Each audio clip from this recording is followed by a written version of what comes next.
ಎಲ್ಲಾ ಗೃಹಲಕ್ಷ್ಮಿಗೂ ಕೂಡ ಒಂದು ಕಡೆಗೆ 4,000 ರೂಪಾಯಿವರೆಗೂ ಹಣ ಜಮೆ ಆಗ್ತಾ ಇದೆ. ಹೌದು ವೀಕ್ಷಕರೇ, ಒಂದು ಗುಡ್ ನ್ಯೂಸ್, ಕೊನೆಗೂ ಗೃಹಲಕ್ಷ್ಮಿಯರಿಗೆ ಬಂದೇ ಬಿಟ್ಟಿದೆ.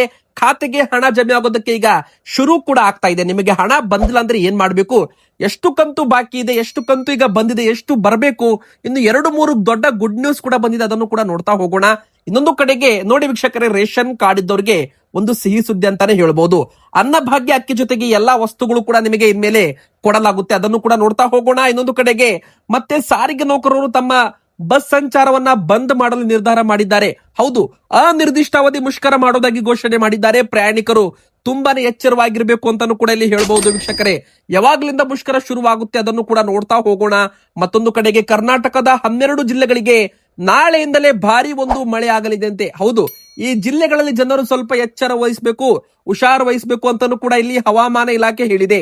ಮತ್ತೆ ಯಾವೆಲ್ಲ ಜಿಲ್ಲೆಗಳಿಗೆ ಅಲರ್ಟ್ ಕೊಡಲಾಗಿದೆ ಅದನ್ನು ಕೂಡ ನೋಡೋಣ ವೀಕ್ಷಕರೇ. ಇನ್ನು ಬಂಗಾರ ಬೆಳ್ಳಿ ಮಾರ್ಕೆಟ್ ಅಲ್ಲಿ ಏನಾಗ್ತಾ ಇದೆ, ದೊಡ್ಡ ಸಂಚಲನವೇ ಆಗ್ತಾ ಇದೆ ವೀಕ್ಷಕರೇ. ಒಂದು ದಿನ ಬೆಲೆ ಭರ್ಜರಿ ಏರಿಕೆ ಆಗಿದ್ರೆ ಮತ್ತೊಂದು ದಿನ ಭರ್ಜರಿ ಇಳಿಕೆ ಆಗ್ತಾ ಇದೆ.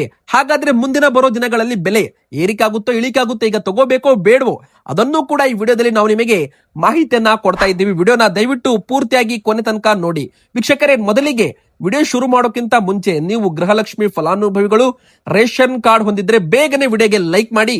ನಿಮಗೆಲ್ಲರಿಗೂ ಕೂಡ ಒಂದು ದೊಡ್ಡ ಗುಡ್ ನ್ಯೂಸ್ ಇದೆ. ಹಾಗೂ ಕಮೆಂಟ್ ಬಾಕ್ಸ್ ಅಲ್ಲಿ ನಾವು ಕೇಳೋ ಪ್ರಶ್ನೆಗೆ ದಯವಿಟ್ಟು ಉತ್ತರ ಕೊಡಿ. ನಿಮಗೆ 29ನೇ ಕಂತು ಹಣ ಜಮೆ ಆಗಿದೆಯಾ, ಎಸ್ ಆರ್ ನೋ ಅಂತ ದಯವಿಟ್ಟು ಕಮೆಂಟ್ ಮಾಡಿ. ಹಾಗೂ ನಿಮ್ಮ ಊರಿನ ಹೆಸರನ್ನು ಕೂಡ ಕಮೆಂಟ್ ಮಾಡಿ ವೀಕ್ಷಕರೇ. ನೋಡಿ, ಮೊದಲಿಗೆ ಹೇಳ್ಬೇಕಂದ್ರೆ ಎಲ್ಲಾ ಗೃಹಲಕ್ಷ್ಮಿಯರಿಗೂ ಕೂಡ ರಾಜ್ಯ ಸರ್ಕಾರದಿಂದ ಇಲ್ಲಿವರೆಗೂ 29ನೇ ಕಂತಿನವರೆಗೂ ಹಣ ಜಮೆ ಆಗಿದೆ ಅಂತೆ. ಅಂದ್ರೆ 28ನೇ ಕಂತಿನವರೆಗೂ ನಿಮಗೆ ಬಂದಿರಬಹುದು. 29ನೇ ಕಂತು ಇನ್ನೂ ಕೂಡ ಬಂದಿರ್ಲಿಕ್ಕಿಲ್ಲ. ಕೆಲವರಿಗೆ ಬಂದಿದೆ, ಕೆಲವರಿಗೆ 29ನೇ ಕಂತು ಹಣ ಬಂದಿಲ್ಲ. ಆದ್ರೆ ಕೆಲವರಿಗೆ 29ನೇ ಕಂತು ಬಂದವರು ಈಗ 30ನೇ ಕಂತಿಗಾಗಿ ಕಾಯ್ತಾ ಇದ್ದಾರೆ ವೀಕ್ಷಕರೇ. ಇನ್ ಮುಂದೆ ಪ್ರತಿ ತಿಂಗಳು ಒಂದು ಕಂತು ಹಣ ರಿಲೀಸ್ ಮಾಡ್ತೀವಿ ಅಂದ್ರೆ ಯಾವುದೇ ಅಡಚಣೆ ಇಲ್ಲದೆ ಪ್ರತಿ ತಿಂಗಳು ಹಣ ಗೃಹಲಕ್ಷ್ಮಿಯರ ಅಕೌಂಟ್ಗೆ 2,000 ರೂಪಾಯಿ ಮೇಲೆ ಬರ್ತಾ ಇರುತ್ತೆ ಅಂತ ಸಚಿವೆ ಲಕ್ಷ್ಮಿ ಹೆಬ್ಬಾಳ್ಕರ್ ಮೇಡಮ್ ಅವರು ಗೃಹಲಕ್ಷ್ಮಿಯರಿಗೆ ಒಂದು ಗುಡ್ ನ್ಯೂಸ್ ಮೊದಲೇ ಕೊಟ್ಟಿದ್ದಾರೆ. ಈಗ ನೋಡಿ, ಯಾರಿಗೆಲ್ಲ 29ನೇ ಕಂತು ಹಣ ಬಂದಿಲ್ಲ ಅವರಿಗೆ ಇದೇ ವಾರದಲ್ಲಿ ಹಣ ಬರೋ ನಿರೀಕ್ಷೆ ಇದೆ. ಈಗ ನೋಡಿ, ಈ ಒಂದು ಹಣ ಟ್ರಾನ್ಸ್ಫರ್ ಮಾಡ್ತಾರಲ್ಲ, 1,25,00,000 ಗೃಹಲಕ್ಷ್ಮಿಯರಾಗಿದ್ದಾರೆ ಈಗ ಇಲ್ಲಿವರೆಗೂ. ಎಲ್ಲಾ ಫಲಾನುಭವಿಗಳಿಗೂ ಕೂಡ ಹಣ ಬರುತ್ತೆ. ಆದ್ರೆ ಕೆಲವರಿಗೆ ಯಾವುದೇ ಒಂದು ಟೆಕ್ನಿಕಲ್ ಎರರ್ಸ್ ಆಗಿರ್ಬೋದು, ತಾಂತ್ರಿಕ ದೋಷಗಳಿಂದ ಆಗಿರ್ಬೋದು, ಅಥವಾ ನಿಮ್ಮ ಬ್ಯಾಂಕ್ ಸಮಸ್ಯೆಯಿಂದಾಗಿ ಹಣ ಬಂದಿರ್ಲಿಕ್ಕಿಲ್ಲ. ಅಂತವರ ಅಕೌಂಟ್ಗೆ ಕೊನೆ ಹಂತದಲ್ಲಿ ಯಾರಿಗೆಲ್ಲ ಹಣ ಬಂದಿಲ್ಲ ಕ್ರಾಸ್ ವೆರಿಫೈ ಮಾಡುವಾಗ ಯಾರ ಅಕೌಂಟ್ಗೆ ಹಣ ಹೋಗಿರಲ್ಲ ಅವರಿಗೂ ಕೂಡ ಹಣ ಹಾಕಿ ಅದನ್ನ ಕ್ಲಿಯರ್ ಮಾಡಲಾಗುತ್ತೆ. ಪ್ರತಿ ತಿಂಗಳು 15ನೇ ತಾರೀಕಿನ ಒಳಗೆ ಈ ಒಂದು ಹಣವನ್ನ ಕ್ಲಿಯರ್ ಮಾಡಲಾಗುತ್ತೆ ಅಂತ ಮೊದಲೇ ಒಂದು ಹೇಳಿಕೆ ಕೂಡ ಕೊಡಲಾಗಿತ್ತು ವೀಕ್ಷಕರೇ. ನೋಡಿ, ಈಗ ನಿಮ್ಮ ಅಕೌಂಟ್ಗೆ ಇನ್ನೂ ಕೂಡ ಹಣ ಬಂದಿಲ್ಲ ಅಂದ್ರೆ ನೀವು 14ನೇ ತಾರೀಕಿನವರೆಗೂ ಕಾಯಬೇಕಾಗುತ್ತೆ. ಬೇರೆ ಆಪ್ಷನ್ ನಿಮ್ಮ ಹತ್ರ ಇಲ್ಲ. ಇಲ್ಲಿ ಎರಡನೇದಾಗಿ ನಿಮಗೆ 28ನೇ ಕಂತು ಬಂದಿಲ್ಲ, 27 ಕಂತು ಬಂದಿಲ್ಲ, ಕಳೆದ 3-4 ತಿಂಗಳಿನಿಂದ ಹಣ ಬಂದಿಲ್ಲ ಅಂದ್ರೆ ನಿಮ್ಮ ಗೃಹಲಕ್ಷ್ಮಿ ಅಕೌಂಟ್ ಅಲ್ಲಿ ಏನೋ ಲೋಪವಾಗಿದೆ ಅಂತ ಅರ್ಥ. ಯಾಕಂದ್ರೆ ಪ್ರತಿಯೊಬ್ಬರಿಗೂ ಕೂಡ ಹಣ ಬರ್ತಾ ಇದೆ. ಯಾರದ್ದು ಡೀಟೇಲ್ಸ್ ಕರೆಕ್ಟ್ ಇದೆ, ಯಾರು ಗೃಹಲಕ್ಷ್ಮಿಯವರು ರೇಷನ್ ಕಾರ್ಡ್ ಅಲ್ಲಿ ಯಜಮಾನಿ ಸ್ಥಾನದಲ್ಲಿದ್ದಾರೆ, ಯಾರು ತೆರಿಗೆ ಪಾವತಿ ಮಾಡಲ್ಲ, GST ರಿಟರ್ನ್ಸ್ ಮಾಡಲ್ಲ, ಅವರ ಅಕೌಂಟ್ಗೆ ಹಣ ಬರ್ತಾ ಇದೆ ವೀಕ್ಷಕರೇ. ಪ್ರತಿಯೊಬ್ಬರ ಅಕೌಂಟ್ಗೂ ಕೂಡ 28ನೇ ಕಂತಿನವರೆಗೂ ಹಣ ಬಂದಿದೆ. ಪ್ರತಿಯೊಬ್ರು ಕೂಡ ಬಂದಿದೆ ಅಂತಾನೆ ಕಮೆಂಟ್ ಮಾಡಿದ್ದಾರೆ. 29ನೇ ಕಂತು ಕೆಲವರು ಬಂದಿದೆ, ಕೆಲವರು ಬಂದಿಲ್ಲ ಅಂತ ಕಮೆಂಟ್ ಮಾಡ್ತಾ ಇದ್ದಾರೆ. ಸೊ ವೀಕ್ಷಕರೇ, ಇಲ್ಲಿ ನಾವು ನಿಮಗೆ ಹೇಳ್ಬೇಕಂದ್ರೆ 29ನೇ ಕಂತು ಹಣ ಕೂಡ ಬರುತ್ತೆ. ಇನ್ನು 30ನೇ ಕಂತು ಹಣ ಕೂಡ ಇದೇ ಒಂದು 15ನೇ ತಾರೀಕಿನ ನಂತರ ರಿಲೀಸ್ ಆಗಬಹುದು ಅಂತ ಇಲ್ಲಿ ಹೇಳಲಾಗ್ತಾ ಇದೆ. ಅಂದ್ರೆ ಪ್ರತಿ ತಿಂಗಳು ಒಂದು ಕಂತು ರಿಲೀಸ್ ಆಗುತ್ತಲ್ಲ, 29ನೇ ಕಂತು ಏಪ್ರಿಲ್ ತಿಂಗಳಲ್ಲಿ ರಿಲೀಸ್ ಆಗಿದೆ ಕೊನೆ ಹಂತದಲ್ಲಿ. ಅದೇ 30ನೇ ಕಂತು ಕೂಡ ಈಗ ಮೇ ತಿಂಗಳಲ್ಲಿ ರಿಲೀಸ್ ಆದ್ರೆ ಒಟ್ಟು ಒಬ್ರು ಗೃಹಲಕ್ಷ್ಮಿ ಅಕೌಂಟ್ಗೆ 60,000 ರೂಪಾಯಿ ಹಣ ರಾಜ್ಯ ಸರ್ಕಾರದಿಂದ ಕೊಟ್ಟಂತಾಗುತ್ತೆ. ಇನ್ನು ವೀಕ್ಷಕರೇ, ನಿಮ್ಮ ಹತ್ತಿರ BPL ಕಾರ್ಡ್ ಇರಲಿ, APL ಕಾರ್ಡ್ ಇರಲಿ, ನಿಮಗೂ ಕೂಡ ಒಂದು ದೊಡ್ಡ ಸಿಹಿ ಸುದ್ದಿನೇ ಇವತ್ತು ಬಂದಿದೆ. ಅದೇನಪ್ಪಾ ಅಂದ್ರೆ ನೋಡಿ ವೀಕ್ಷಕರೇ, ಈಗಲೂ ಕೂಡ ಅರ್ಜಿ ಫಾರಂ ಓಪನ್ ಇದೆ. BPL ಕಾರ್ಡ್ ಇರಲಿ, APL ಕಾರ್ಡ್ ಇರಲಿ, ನಿಮ್ಮ ಹೆಸರು ನೀವು ಯಜಮಾನಿ ಸ್ಥಾನದಲ್ಲಿದ್ರೆ ಈಗಲೂ ಕೂಡ ಗೃಹಲಕ್ಷ್ಮಿ ಯೋಜನೆಗೆ ಅರ್ಜಿ ಹಾಕಿ ನೀವು ಪ್ರತಿ ತಿಂಗಳು 2,000 ರೂಪಾಯಿ ಹಣ ಪಡ್ಕೋಬಹುದು. ಆದ್ರೆ ತೆರಿಗೆ ಪಾವತಿ ಮಾಡ್ತಾ ಇದ್ರೆ, GST ರಿಟರ್ನ್ಸ್ ಮಾಡ್ತಾ ಇದ್ರೆ ಅವರಿಗೆ ಮಾತ್ರ ಹಣ ಬರೋದಿಲ್ಲ. ಮತ್ತೊಂದು ಕಡೆಗೆ ಅನ್ನಭಾಗ್ಯ ಫಲಾನುಭವಿಗಳಿಗೆ ಇಂದಿರಾ ಕಿಟ್ ವಿತರಣೆ ಶುರು ಆಗಬಹುದು ಜೂನ್ ತಿಂಗಳಿನಿಂದ ಅಂತ ಹೇಳಲಾಗ್ತಾ ಇದೆ. ಯಾಕಂದ್ರೆ ಮುಖ್ಯಮಂತ್ರಿ ಸಿದ್ದರಾಮಯ್ಯನವರು ಇಲ್ಲಿ ಮೊನ್ನೆ ಬಜೆಟ್ ನಲ್ಲಿ ಘೋಷಣೆ ಮಾಡಿದ್ದ ಒಟ್ಟು 535 ಘೋಷಣೆಗಳು ಚಾಲ್ತಿಯಲ್ಲಿ ಬರಬೇಕು, ಕರ್ನಾಟಕದಲ್ಲಿ ಅದು ಜಾರಿಗೆ ಬರಬೇಕು.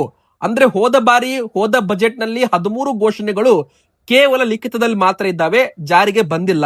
ಅದಕ್ಕೆಲ್ಲ ಯಾರು ಹೊಣೆ ಅಂತ ಮುಖ್ಯಮಂತ್ರಿ ಸಿದ್ದರಾಮಯ್ಯನವರು ಕಾರ್ಯದರ್ಶಿಗಳ ಮೇಲೆ ಗರಂ ಆಗಿದ್ದಾರಂತೆ. ಹೀಗಾಗಿ ಈ ಬಾರಿ ಎಲ್ಲಾ ಬಜೆಟ್ ನಲ್ಲಿ ಘೋಷಣೆ ಮಾಡಿದ್ದ ಯೋಜನೆಗಳನ್ನ ಮೇ ತಿಂಗಳ ಒಳಗೆ ಜಾರಿಗೆ ತರಬೇಕು ಅಂತ ಹೇಳಿದ್ದಾರೆ. ಆ ಬಜೆಟ್ ನಲ್ಲಿ ಅನ್ನಭಾಗ್ಯ ಫಲಾನುಭವಿಗಳಿಗೂ ಕೂಡ ಇಂದಿರಾ ಕಿಟ್ ಕೊಡ್ತೀವಿ ಅಂತ ಘೋಷಣೆ ಮಾಡಿದ್ದಾರೆ. ಹೌದು, 6,200 ಕೋಟಿ ರೂಪಾಯಿ ಈ ಒಂದು ಅನ್ನಭಾಗ್ಯ ಫಲಾನುಭವಿಗಳಿಗಂತ ಮೀಸಲಿಟ್ಟಿದ್ದಾರೆ. ಹೀಗಾಗಿ ಅನ್ನಭಾಗ್ಯ ಅಕ್ಕಿ ಬದಲಾಗಿ ಇಂದಿರಾ ಕಿಟ್ ಅನ್ನ ಕೊಡೋದಾಗಿ ಮುಖ್ಯಮಂತ್ರಿ ಸಿದ್ದರಾಮಯ್ಯನವರು ಆ ಘೋಷಣೆಯನ್ನ ಇಲ್ಲಿ ಮಾಡಿರುವಂತದ್ದು. ಹೀಗಾಗಿ ಇದು ಕೂಡ ಬಜೆಟ್ ನಲ್ಲಿ ಘೋಷಣೆ ಆದ ಒಂದು ಘೋಷಣೆ ಆಗಿರೋದ್ರಿಂದ ಆ ಮೇ ತಿಂಗಳ ನಂತರ ಅಂದ್ರೆ ಜೂನ್ ತಿಂಗಳಿನಿಂದ ವಿತರಣೆ ಆಗಬಹುದು ಅಂತ ನಿರೀಕ್ಷೆ ಇದೆ. ಆದ್ರೆ ಟೆಂಡರ್ ಪ್ರಕ್ರಿಯೆ ಇನ್ನೂ ಕೂಡ ಚಾಲ್ತಿಯಲ್ಲಿದೆ. ಅಂದ್ರೆ ಇನ್ನೂ ಕೂಡ ಪ್ಯಾಕೆಟ್ಸ್ ಗಳನ್ನ ರೆಡಿ ಮಾಡ್ತಾ ಇದ್ದಾರೆ. ಒಟ್ಟು ಆ 3 ಭಾಗದಲ್ಲಿ ಪ್ಯಾಕೆಟ್ಸ್ ಗಳನ್ನ ಮಾಡ್ತಾ ಇದ್ದಾರೆ.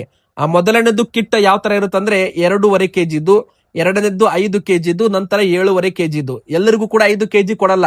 ನಿಮ್ಮ ಕುಟುಂಬದಲ್ಲಿ 2 ಜನ ಇದ್ರೆ ಅವರಿಗೆ 2.5 kg ಇಂದಿರಾ ಕಿಟ್ ಮಾತ್ರ. ಅದೇ ನಿಮ್ಮ ಕುಟುಂಬದಲ್ಲಿ 4 ಜನ ಇದ್ರೆ ಅಂತವರಿಗೆ 5 kg ಇಂದಿರಾ ಕಿಟ್ ಅಂತ ಹೇಳಲಾಗಿದೆ. ಇನ್ನು 5ಕ್ಕಿಂತ ಹೆಚ್ಚು ಜನ ಇದ್ರೆ 7.5 kg, 10ಕ್ಕಿಂತ ಹೆಚ್ಚು ಜನ ಇದ್ರು ಕೂಡ 7.5 kg ಮಾತ್ರ ಅಂತ ಹೈಯೆಸ್ಟ್ ಗರಿಷ್ಠ ಮಟ್ಟದ 7.5 kg ಕಿಟ್ ಅನ್ನ ಕೊಡಲಾಗುತ್ತೆ. ಅಕ್ಕಿ ಬದಲಾಗಿ ಇಂದಿರಾ ಕಿಟ್ ಅನ್ನ ಕೊಡ್ತಾ ಇದ್ದಾರೆ. ಹೀಗಾಗಿ ನಿಮಗೆ ಅಕ್ಕಿ ಕೇಂದ್ರ ಸರ್ಕಾರದಿಂದ ಸಿಗುತ್ತೆ. ಆ ಕೇಂದ್ರದ ಗರೀಬ್ ಕಲ್ಯಾಣ ಅನ್ನ ಯೋಜನೆ ಅಡಿಯಲ್ಲೂ ಕೂಡ ಅಕ್ಕಿ ಆಹಾರ ಧಾನ್ಯಗಳ ವಿತರಣೆ ಮಾಡ್ತಾರೆ. ರಾಜ್ಯ ಸರ್ಕಾರದಿಂದ ಅಕ್ಕಿ ಬದಲಾಗಿ ಇಂದಿರಾ ಕಿಟ್ ಅಂತ ಹೇಳಲಾಗಿದೆ. ಇನ್ನು APL ಕಾರ್ಡ್ ಇದ್ದವ್ರಿಗೆ ಏನಪ್ಪಾ ಗುಡ್ ನ್ಯೂಸ್ ಅಂದ್ರೆ ಇನ್ಕಮ್ ಲಿಮಿಟ್ ಅನ್ನ ಏರಿಕೆ ಮಾಡಲಿದ್ದಾರಂತೆ. ಅಂದ್ರೆ ನೋಡಿ, ಯಾರದೆಲ್ಲ BPL ಕಾರ್ಡು ಮೊನ್ನೆ ರದ್ದಾಗಿ APL ಕಾರ್ಡ್ಗೆ ವರ್ಗಾವಣೆ ಆಗಿತ್ತು, ಇದು BPL ಕಾರ್ಡ್ ಮಾನದಂಡ 1,20,000 ರೂಪಾಯಿ ಇದೆ. 1,20,000 ರೂಪಾಯಿ ಮೇಲೆ ಆದಾಯ ಇದ್ರೆ ಅವರ BPL ಕಾರ್ಡು ರದ್ದಾಗುತ್ತೆ, ಅವರಿಗೆ APL ಕಾರ್ಡ್ ಕೊಡ್ತಾರೆ. ಆದ್ರೆ ಇದನ್ನ 1,20,000 ರೂಪಾಯಿಂದ 3 ಲಕ್ಷ ರೂಪಾಯಿಗೆ ಏರಿಕೆ ಮಾಡಿದ್ರೆ ಸಾವಿರಾರು ಕಾರ್ಡು ಈಗ ರದ್ದಾಗಿದ್ದು ವಾಪಸ್ ಮತ್ತೆ BPL ವ್ಯಾಪ್ತಿಗೆ ಬರುತ್ತೆ. ಇನ್ನು ನೀವು ಕೂಡ APL ಕಾರ್ಡ್ ಹೊಂದಿದ್ರೆ 3 ಲಕ್ಷ ರೂಪಾಯಿ ಒಳಗಡೆ ನಿಮ್ದು ಇನ್ಕಮ್ ಇದ್ರೆ ನೀವು BPL ಕಾರ್ಡ್ ಯೋಜನೆಗಳನ್ನ ಪಡ್ಕೋಬಹುದು ಮತ್ತು BPL ಕಾರ್ಡ್ ನ ಪಡ್ಕೋಬಹುದು. ಆದ್ರೆ ಇದು ಅಧಿಕೃತವಾಗಿ ಯಾವಾಗ ಜಾರಿಗೆ ಬರುತ್ತೆ ಅಂತ ಕಾದು ನೋಡ್ಬೇಕಾಗಿದೆ. ಇನ್ನು ಕೂಡ ಇದನ್ನ ಚೇಂಜ್ ಮಾಡಿಲ್ಲ. ಯಾವಾಗ ಚೇಂಜ್ ಮಾಡ್ತಾರೆ ಅದನ್ನ ನಾವು ಕಾದು ನೋಡ್ಬೇಕಾಗಿದೆ. ಇನ್ನು ಸಾರಿಗೆ ನೌಕರರು ಮತ್ತೆ ಪ್ರತಿಭಟನೆ ಮಾಡಲು ಮುಂದಾಗ್ತಾ ಇದ್ದಾರೆ. ಈ ಬಾರಿ ಪ್ರತಿಭಟನೆ ಮತ್ತಷ್ಟು ಜೋರಾಗಬಹುದು. ಅಂದ್ರೆ ಈ ಬಾರಿ ಸಾರಿಗೆ ನೌಕರರು ಬಸ್ ಸಂಚಾರವನ್ನ ಬಂದ್ ಮಾಡೋದ್ರ ಮೂಲಕ ಸರ್ಕಾರದ ವಿರುದ್ಧ ಪ್ರತಿಭಟನೆ ಮಾಡಲಿದ್ದಾರಂತೆ. ಇಷ್ಟು ದಿನ ಸಾರಿಗೆ ನೌಕರರು ಉಪವಾಸ ಸತ್ಯಾಗ್ರಹ, ಫ್ರೀಡಂ ಪಾರ್ಕ್ ನಲ್ಲಿ ಪ್ರತಿಭಟನೆ ಮಾಡೋದು ಈ ತರ ಮಾಡ್ತಾ ಇದ್ರು. ಆದ್ರೆ ಈಗ ಮತ್ತೆ ಬಸ್ ಸಂಚಾರವನ್ನ ಬಂದ್ ಮಾಡೋದ್ರ ಮೂಲಕ ಪ್ರತಿಭಟನೆ ಮಾಡ್ತೀವಿ ಅಂತ ಹೇಳಿದ್ದಾರೆ.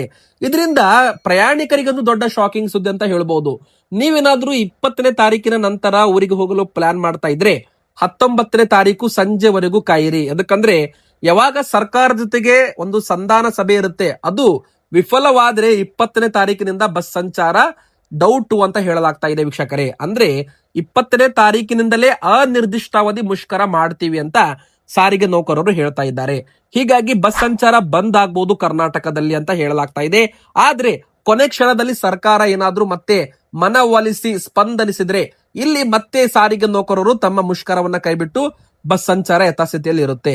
ಆದ್ರೆ ಆಲ್ಮೋಸ್ಟ್ ಆಲ್ ತುಂಬಾ ಕಡೆಗೆ ಬಸ್ ಸಂಚಾರ ಬಂದ್ ಆಗ್ಬಹುದು ಅಂತ ಹೇಳಲಾಗ್ತಾ ಇದ್ದು, ಕೆಲವರು ಬಸ್ ಸಂಚಾರ ಬಂದ್ ಆಗಲ್ಲ. ಎದಕ್ಕಂದ್ರೆ ಎಸ್ಮಾ ಕಾಯ್ದೆ ಜಾರಿಯಲ್ಲಿದೆ. ನೌಕರರು ಕರ್ತವ್ಯಕ್ಕೆ ಹಾಜರಾಗಿಲ್ಲ ಅಂದ್ರೆ ಅವರ ವಿರುದ್ಧ ಕ್ರಮ ತೆಗೆದುಕೊಳ್ಳಲಾಗುತ್ತೆ ಅಂತಾನು ಕೂಡ ಈಗಾಗಲೇ ಹೇಳಲಾಗಿದೆ. ಹೀಗಾಗಿ ವೀಕ್ಷಕರೇ, ಏನಾಗುತ್ತೆ ಕಾದು ನೋಡ್ಬೇಕು. ಬಸ್ ಸಂಚಾರ ಎಲ್ಲಿಗೆ ಬರುತ್ತೆ, ಮತ್ತೆ ನೀವೇನಾದ್ರೂ ಊರಿಗೆ ಹೋಗಲು ಪ್ಲಾನ್ ಮಾಡ್ತಾ ಇದ್ರೆ ಸ್ವಲ್ಪ 19ನೇ ತಾರೀಕು ಸ್ವಲ್ಪ ಚೆಕ್ ಮಾಡಿ ಬಸ್ ಇದೆಯೋ ಇಲ್ವೋ ಅಂತ.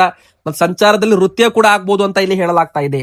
ಇನ್ನು ವೀಕ್ಷಕರೇ, ಕೊನೆಯದಾಗಿ ಒಂದು ಕಡೆಗೆ ಬೆಳಿಗ್ಗೆ ಬಿಸಿಲು, ಸಂಜೆ ಆಗ್ತಾ ಇದ್ದಂತೆ ಮೋಡ ಕವಿದ ವಾತಾವರಣ ಮತ್ತು ಭಾರಿ ಒಂದು ಮಳೆ ಕೂಡ ಆಗಲಿದೆ ಅಂತ ಇಲ್ಲಿ ಅಲರ್ಟ್ ಕೊಡಲಾಗಿದೆ. ವೀಕ್ಷಕರೇ, ಮುಂಗಾರು ಮಳೆ ಅಂತಾನು ಕೂಡ ಇಲ್ಲಿ ಹೇಳ್ಬಹುದು. ಯಾಕಂದ್ರೆ ಬಿಸಿಲು ಪ್ರಮಾಣ ಜಾಸ್ತಿ ಆಗ್ತಾ ಇದ್ದಂತೆ ಯಾವ ಜಿಲ್ಲೆಗಳಲ್ಲಿ ಬಿಸಿಲು ಜಾಸ್ತಿ ಇರುತ್ತೆ ಅಲ್ಲಿ ಮಳೆ. ಮೊನ್ನೆ ತಾನೇ ಬೆಂಗಳೂರು, ಮೈಸೂರು, ಮಂಡ್ಯ, ತುಮಕೂರು ಈ ಭಾಗದಲ್ಲೂ ಕೂಡ ಭರ್ಜರಿ ಮಳೆ ಆಗಿದೆ. ವೀಕ್ಷಕರೇ, ಈಗ ಸದ್ಯಕ್ಕೆ ಬೆಂಗಳೂರು ನಗರ, ಬೆಂಗಳೂರು ಗ್ರಾಮಾಂತರ, ಕೊಡಗು, ಮೈಸೂರು, ಮಂಡ್ಯ, ಚಾಮರಾಜನಗರ, ತುಮಕೂರು, ರಾಮನಗರ, ಕೋಲಾರ, ಚಿಕ್ಕಮಗಳೂರು ಮತ್ತು ಚಿಕ್ಕಬಳ್ಳಾಪುರ ಈ ಜಿಲ್ಲೆಗಳಲ್ಲಿ ಮುಂದಿನ 3 ದಿನಗಳ ಕಾಲ ಸಾಧಾರಣದಿಂದ ಭಾರಿ ಮಳೆ ಆಗಬಹುದು ಅಂತ ಹವಾಮಾನ ಇಲಾಖೆ ಹೇಳಿರುವಂತದ್ದು. ಇನ್ನು ಗದಗ, ಕೊಪ್ಪಳ, ಬೆಳಗಾವಿ, ಹುಬ್ಳಿ, ಧಾರವಾಡ ಈ ಭಾಗದಲ್ಲೂ ಕೂಡ ಗುಡುಗು ಸಹಿತ ಮಳೆಯಾಗುವ ಸಾಧ್ಯತೆ ಇದೆ. ಉಳಿದ ಜಿಲ್ಲೆಗಳಲ್ಲಿ ಒಣ ಹವೆ ಮುಂದುವರಿಯುತ್ತೆ. ದಕ್ಷಿಣ ಕನ್ನಡ, ಉಡುಪಿ ಜಿಲ್ಲೆಗಳಲ್ಲೂ ಕೂಡ ಸಾಧಾರಣ ಮಳೆ ಆಗುತ್ತೆ ಅಂತ ಇಲ್ಲಿ ಹೇಳಲಾಗಿದೆ. ಭಾರಿ ಮಳೆ ಎಚ್ಚರಿಕೆ 12 ಜಿಲ್ಲೆಗಳಿಗೆ 12ನೇ ತಾರೀಕಿನವರೆಗೂ ಅಂತಾನು ಕೂಡ ಇಲ್ಲಿ ಹೇಳಿದ್ದಾರೆ ವೀಕ್ಷಕರೇ. ಸೊ ಗುಡುಗು ಮಿಂಚು ಬೀಳುವಾಗ ಜನರು ಸ್ವಲ್ಪ ಎಚ್ಚರ ವಹಿಸಿ. ಇನ್ನು ಕೊನೆಯದಾಗಿ ಬಂಗಾರ ಬೆಳ್ಳಿ ಮಾರ್ಕೆಟ್ ಅಲ್ಲಿ ಏನಾಗ್ತಾ ಇದೆ, ಒಂದು ದಿನ ಬೆಲೆ ಇಳಿಕೆ ಆದ್ರೆ ಒಂದು ದಿನ ಬೆಲೆ ಏರಿಕೆ ಆಗ್ತಾ ಇದೆ. ಅಮೆರಿಕ ಇರಾನ್ ಯುದ್ಧ ಪರಿಣಾಮ ಬೆಲೆಯಲ್ಲಿ ಭಾರಿ ಸಂಚಲನವಾಗ್ತಾ ಇದೆ. ಹೊಸದಾಗಿ ಬಂಗಾರ ಖರೀದಿ ಮಾಡೋರಿಗೆ ದೊಡ್ಡ ಶಾಕ್ ಕೊಟ್ಟಿದೆ ಬಂಗಾರ ಬೆಳ್ಳಿ. ಇನ್ನು ಹಳೆಯ ಖರೀದಿದಾರರಿಗೆ ಅಂದ್ರೆ ಈಗಾಗಲೇ ಖರೀದಿ ಮಾಡಿದವರಿಗೆ ಸಂತಸದ ಸುದ್ದಿ ಅಂತಾನೆ ಹೇಳ್ಬೋದು. ವೀಕ್ಷಕರೇ, ಯಾಕೆ ಸಂತಸದ ಸುದ್ದಿ ಅಂತ ನಾವು ಹೇಳ್ತೀವಿ ಅಂದ್ರೆ, ತುಂಬಾ ಜನ ಬಂಗಾರದಲ್ಲಿ ಟ್ರೇಡ್ ಮಾಡ್ತಾರಲ್ಲ, ಅವರೆಲ್ಲ ಕೂಡ 1,30,000 1,40,000 ರೂಪಾಯಿಗೆ ಖರೀದಿ ಮಾಡಿದವರಿಗೆ ಇವತ್ತು ದೊಡ್ಡ ಲಾಭ ಅಂತಾನೆ ಹೇಳ್ಬಹುದು. ಎದಕ್ಕಂದ್ರೆ ಬಂಗಾರದ ಬೆಲೆ ಒಂದೇ ದಿನದಲ್ಲಿ 1,500 ರೂಪಾಯಿ ಏರಿಕೆ ಆಗಿದೆ. ಇನ್ನು 2-3 ದಿನದಲ್ಲಿ 6,000 ರೂಪಾಯಿ ಏರಿಕೆ ಆಗಿದೆ. ಬೆಳ್ಳಿ ಕೇವಲ 3 ದಿನದಲ್ಲಿ 33,000 ರೂಪಾಯಿ ಏರಿಕೆ ಆಗಿದೆ. 2,50,000 ರೂಪಾಯಿಂದ ಮತ್ತೆ 2,75,000 ರೂಪಾಯಿ ಆಗಿದೆ 1 ಕೆಜಿ ಬೆಳ್ಳಿ ಬೆಲೆ. ಹೌದು ವೀಕ್ಷಕರೇ, ಇವತ್ತು 1 ಕೆಜಿ ಬೆಳ್ಳಿ ಬೆಲೆ ನಮ್ಮ ಕರ್ನಾಟಕದಲ್ಲಿ 2,70,000 ರೂಪಾಯಿಗೆ ಬಂದು ನಿಂತಿದೆ. ನಾಳೆ ಮತ್ತಷ್ಟು ಬೆಲೆ ಏರಿಕೆ ಆಗಬಹುದು. ಎದಕ್ಕಂದ್ರೆ ಮಲ್ಟಿ ಕಮೋಡಿಟಿ ಎಕ್ಸ್ಚೇಂಜ್ ಅಲ್ಲಿ ಬೆಲೆ ಭರ್ಜರಿ ಏರಿಕೆ ಆಗಿದೆ. ಒಂದೇ ದಿನ 10,000ಕ್ಕೂ ಹೆಚ್ಚು ಪಾಯಿಂಟ್ಸ್ ಗಳಲ್ಲಿ MCX ಸಿಲ್ವರ್ಸ್ ವ್ಯಾಲ್ಯೂ ಏರಿಕೆ ಆಗಿದೆ. ಹೀಗಾಗಿ ಮತ್ತೆ ನಾಳೆನೂ ಕೂಡ ಬೆಲೆ ಏರಿಕೆ ಆಗಲಿದೆ ವೀಕ್ಷಕರೇ. ಮತ್ತೆ 3 ಲಕ್ಷ ಗಡಿಯತ್ತ ಸಾಕ್ತಾ ಇದೆ ಬೆಳ್ಳಿ ಬೆಲೆ 1 ಕೆಜಿಗೆ.